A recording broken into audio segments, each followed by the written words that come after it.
গতকাল ভবানী ভবনের পর আজ ইডির দফতরে অভিষেক বন্দ্যোপাধ্যায়। প্রাথমিকের নিয়োগ দুর্নীতি মামলায় তলব অভিষেক বন্দ্যোপাধ্যায়কে জিজ্ঞাসাবাদ ইডির 3 অফিসারের। অনুপ প্রতিনিধি আমাদের সঙ্গে রয়েছেন, সরাসরি অনুপের থেকে জানবো। অনুপ, আমরা দেখেছিলাম গতকাল ভবানী ভবনে প্রায় 8.5 ঘন্টা জিজ্ঞাসাবাদ করা হয় সিআইডির তরফ থেকে, এবং আজ ইডির হাজিরা অভিষেকের। ঠিক কোন কোন প্রশ্নের মুখে পড়তে হচ্ছে অভিষেককে? ইতিমধ্যে অভিষেক বন্দ্যোপাধ্যায়ের কয়েক ঘন্টা অতিক্রান্ত দ্বিতীয় দফা জিজ্ঞাসাবাদ শুরু করা হচ্ছে। প্রথম দফা যে জিজ্ঞাসাবাদ, সেই জিজ্ঞাসাবাদের শেষের পরে দ্বিতীয় দফা জিজ্ঞাসাবাদ এই মুহূর্তে অভিষেক বন্দ্যোপাধ্যায়কে করা হচ্ছে। তার কারণ হিসাবে দেখা হচ্ছে যে একাধিক জিজ্ঞাসাবাদের সম্মুখীন ইতিমধ্যেই অভিষেক বন্দ্যোপাধ্যায় হতে হচ্ছে। এর আগে থেকে বারবার দুবার তলব করা হয়েছিল এবং সেক্ষেত্রে তিনি কিন্তু হাজিরা দিয়েছিলেন এবং প্রত্যেক ক্ষেত্রে লক্ষ্য করা গেছিল তিনি সহযোগিতা করেছিলেন, এমনটা বলা হয়েছিল। তার পরবর্তী ক্ষেত্রে আবারও তাকে নোটিশ করা হলো এবং তিনি সরাসরি আজকে দেখা গেল যে ইডি দপ্তর, সেই দপ্তরে ঠিক 11টার আগে এসে পৌঁছলেন এবং তার পরবর্তী ক্ষেত্রে 11:30 নাগাদ তাকে জিজ্ঞাসাবাদ করা হচ্ছে। প্রাথমিক নিয়োগ দুর্নীতি কাণ্ডে এই মুহূর্তে অভিষেক বন্দ্যোপাধ্যায়কে জিজ্ঞাসাবাদের বেশ কিছু প্রশ্নমালা, 12 পাতার প্রশ্নমালা করা হয়েছিল।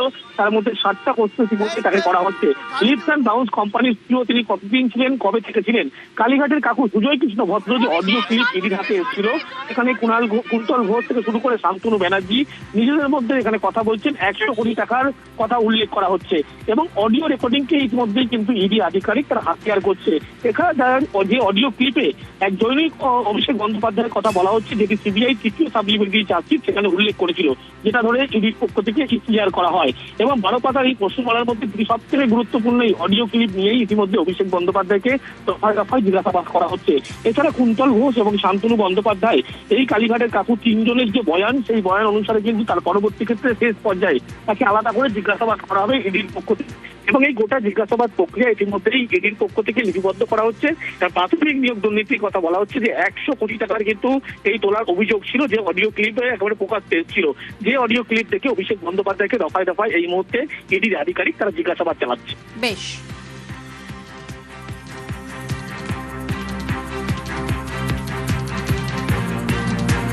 যেখানে যত দুর্নীতি হয়েছে পশ্চিমবাংলায় নিচ থেকে উপর অব্দি সব জায়গায় ওনাদের হাত আছে, পার্টির হাইকমান্ডের হাত, সব সুবিধা ওনারা নিয়েছেন। নাহলে বন্ধ করেননি কেন? সব জানতেন। নেতারা দিনের পর দিন জেলে যাচ্ছে, ওনারা চুপ আছে, পার্টি থেকেও বহিষ্কার করেননি। তো সেই জন্য সমর্থন তো ছিলই সব জায়গায়। যেমন যেমন তথ্য আসবে আইন সেরকমভাবে এগোবে।